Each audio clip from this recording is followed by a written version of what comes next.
Fala galera, amigas e amigos do Família da Nação, atenção, Eduardo Bandeira de Melo, fora das eleições presidenciais no Flamengo no final do ano? Nós vamos falar sobre isso aqui e explicar. Querem dar um golpe no Bandeira, segundo ele. Amanhã tem estreia. Jogador fará estreia com a camisa rubro-negra. Dela Cruz recuperado. Jogador especulado no Flamengo indo para outro clube. Tudo isso e muito mais vocês vão ver agora aqui no nosso canal Família da Nação. Peço a você para que deixe o like e, claro, se inscreva no nosso canal. Clica no botão vermelho aqui, inscrevendo-se no nosso canal. Dá uma moral. Nosso objetivo até o final de março bater os 150 mil inscritos e com a sua ajuda eu tenho certeza que chegaremos a esse objetivo. Eu vou rodar a vinheta agora. Após a vinheta, um show de notícias e informações do nosso Flamengo. Roda a vinheta!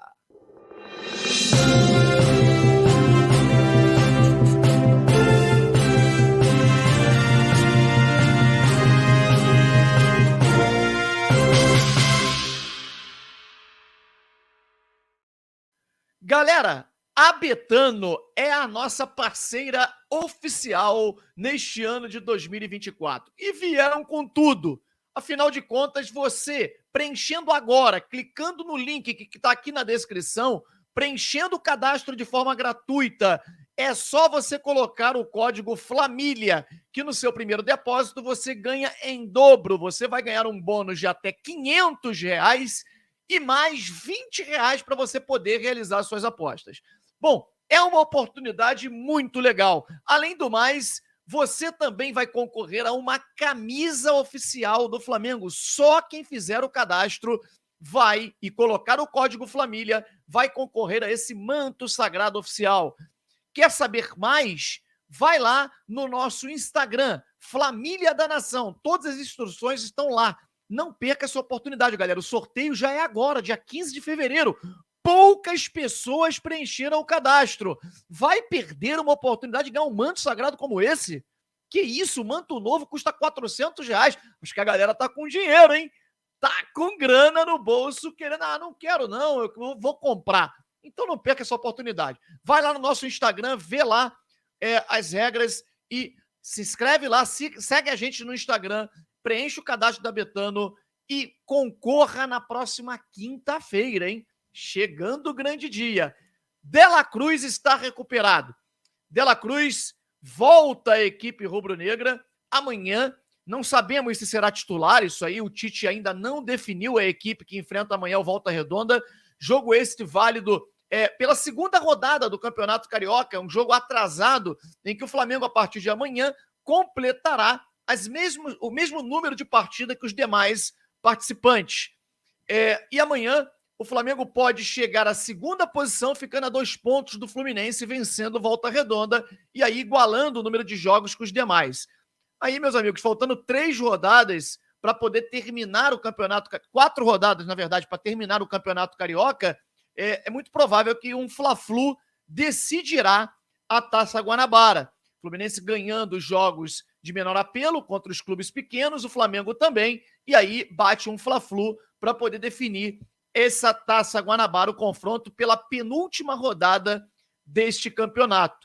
Enfim, lembrando que para a fase classificatória se classificam 4 times e o Flamengo ganhando amanhã praticamente vai garantir essa vaga para as semifinais. Você está confiante nesse time do Tite? Você acha que o Tite pode dar jeito no Flamengo e o Flamengo mudar? Porque o início está sendo desanimador, galera. Realmente, eu concordo, são muitas reclamações e eu que depositei muitas fichas nesse início de trabalho, até pelo ambiente. O ambiente do Flamengo era maravilhoso. As pessoas só elogiam, falam que existe um ambiente respeitoso, um ambiente muito diferente do ano de 2023. É um trabalho duro. O técnico Tite está colocando realmente o time para trabalhar. O time está treinando com muito mais intensidade, treinos mais longos, alguns deles em tempo integral. O Flamengo dá poucas folgas, o técnico Tite e sua comissão dá poucas folgas para os jogadores nesse ano de 2024. Quer dizer, o trabalho está sendo realizado. Agora, está demorando para o time encaixar, muito pelo contrário. Parece que o Flamengo não consegue evoluir. E isso realmente é preocupante. Eu queria saber de você. Eu tenho recebido várias mensagens, uns defendem que o Tite está implementando um novo padrão a partir dessa pré-temporada, então vai ser um crescimento gradativo, mas sendo que mais lento. Outros realmente dizem que não vai dar certo, que tem que mudar o treinador. É complicado, né, cara? Você vai mudar o treinador sem pré-temporada, como é que ele vai implementar uma nova filosofia? Olha, é uma situação difícil e eu acho que o Flamengo está indo pelo caminho correto na mudança do seu departamento de futebol. Ontem foi demitido o Gabriel Skinner, que era o braço direito do BAP, todos nós sabemos, mas, cara, a gente não sabe qual era a função do Skinner. Diretor de futebol, mas peraí, um diretor de futebol que não acompanha o clube nunca viu o Skinner no Maracanã. Eu que tô lá, frequento a zona mista, a entrevista coletiva, o Juan e o Fabinho já tinham sido comunicados desde o ano passado de que, diante de um desgaste, seria melhor eles procurarem novos ares, e foi isso que aconteceu.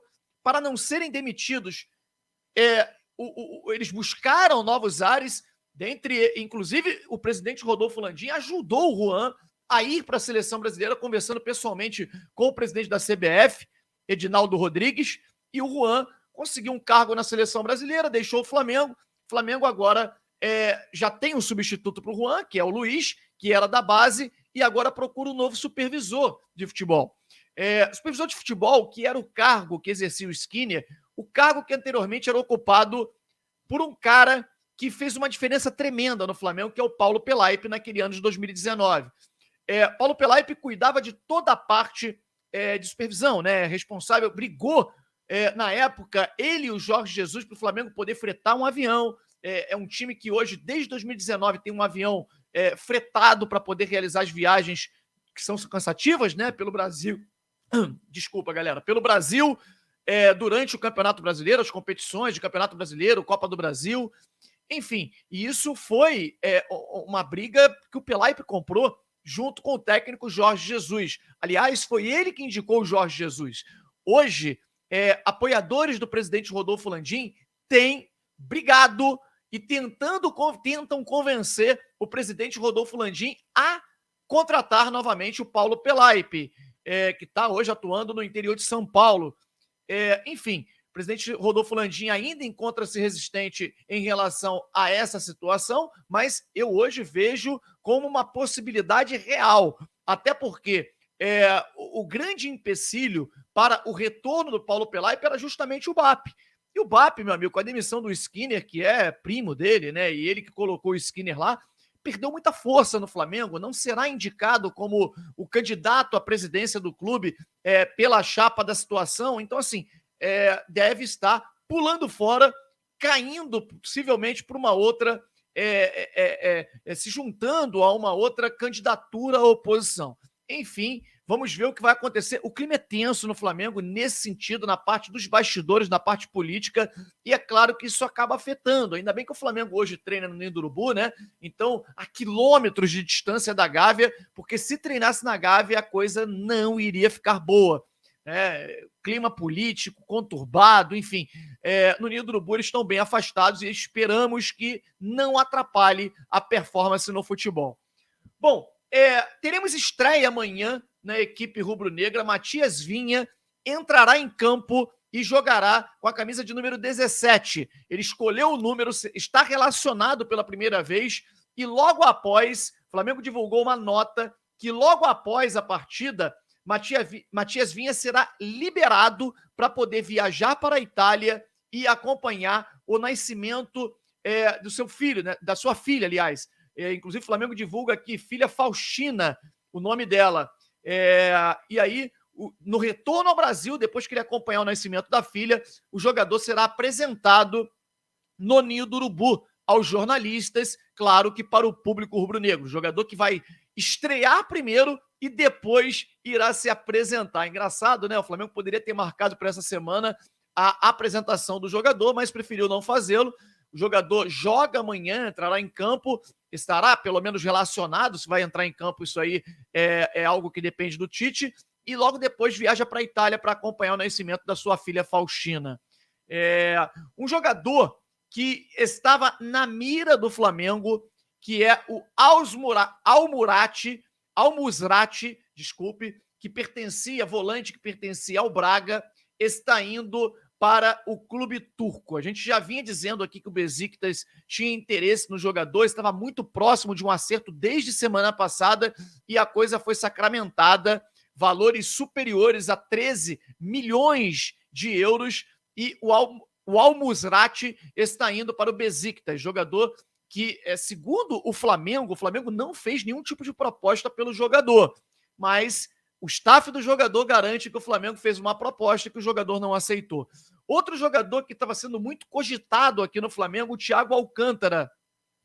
Thiago Alcântara está fora de combate. Em seu primeiro jogo, apenas 8 minutos em campo, ele sofreu uma grave lesão muscular. Então, assim, é uma pena, né, cara? O Thiago Alcântara não consegue performar e, infelizmente, está fora do Flamengo nesse momento. Fora do Flamengo não, né? Está fora do seu clube e também o Flamengo não deve fazer nenhum tipo de tentativa pela contratação do jogador que vive um momento bem complicado. Bom, o Flamengo aceitou a proposta envolvendo o Mateuzinho, a ida de Mateuzinho para o Corinthians. Jogador, o Flamengo aceitou uma proposta de 4 milhões de euros por 60% do passe do jogador, mas ainda existe um entrave que são as garantias que o Corinthians ficou de dar, garantias por atraso das parcelas, né? E também o Flamengo pediu a garantia sendo um jogador do clube paulista, ou seja, o Flamengo teria, além da garantia do passe do jogador, teria a prioridade na compra do jogador, e este jogador é o Yuri Alberto, e ainda não, o Corinthians promete, mas não apresenta essas garantias, e o Flamengo também não libera o Mateuzinho, que fica no Flamengo por enquanto, até o Corinthians apresentar essas garantias. Fato é de que o Flamengo está correto nessa questão, com o Corinthians, com o presidente atual do Corinthians, nada contra a instituição, tá? A questão aqui é em relação ao presidente atual. Não dá para você esmorecer, não dá para você bobear, porque a gente já viu que ali a coisa é meio complicada, né? Ele promete, fala-se muito, mas na hora de cumprir a coisa não acontece. Gente, a principal notícia do vídeo de hoje, uma notícia importantíssima, trazida pelo jornal O Globo. O presidente Bandeira de Melo foi denunciado pelo Conselho de Administração do Flamengo. E a denúncia é justamente pela questão do incêndio do Ninho. Parece que eles esperam, né, chegar esses períodos que trágico, né? Infelizmente, acabou de completar mais um ano, né, dessa tragédia, a maior tragédia da história do clube, que aconteceu em 2019.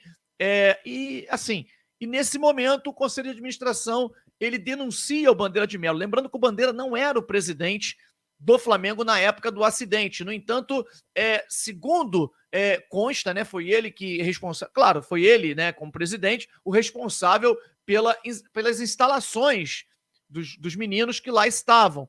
Mas o Flamengo iria e chegou a inaugurar no finalzinho do mandato do presidente Bandeira, as novas instalações, que são instalações que hoje servem para os meninos da base ficarem, e deixou aquele local meio que de lado, né? E quando se reapresentou já na nova gestão, aconteceu esse acidente. Não sei se vocês sabem, esse acidente acabou acontecendo, cara, no momento em que os meninos tinham acabado de voltar de férias. Seria a implementação, um teste do VAR no futebol brasileiro, era o primeiro teste, e aí a CBF convidou o Flamengo, os meninos da base, para fazerem um teste no Maracanã. Então esses meninos realizariam um sonho naquele dia seguinte de jogar no Maracanã. Claro que fazer um teste, treinar no Maracanã, e eles foram convocados para poder dormir no Ninho, e no dia seguinte o ônibus pegaria os meninos para levarem os meninos para o Maracanã para poder realizarem esse evento teste, né, do VAR. Infelizmente aconteceu essa tragédia e o Bandeira se diz perseguido, dizendo que não teve nenhum tipo de responsabilidade, que não era nem ele o presidente naquele momento, e já a gestão atual joga toda a responsabilidade no Eduardo Bandeira de Melo, né, na gestão anterior. Enfim, a justiça vai definir isso. O problema é que o Flamengo tenta fazer justiça, não vou dizer com as próprias mãos, né? Mas o Conselho de Administração, claro, que é todo favorável à diretoria atual, convoca e denuncia o Eduardo Bandeira de Mello, tentando o impedir de participar das eleições no final do ano. Enfim, é questão política, né? Política é complicado demais e a gente aqui não tem como emitir nenhum tipo de opinião, apenas informar a vocês. Deixe o seu like, inscreva-se no nosso canal Família da Nação e no canal Resenha da Família. Um abraço a todos e saudações rubro-negras.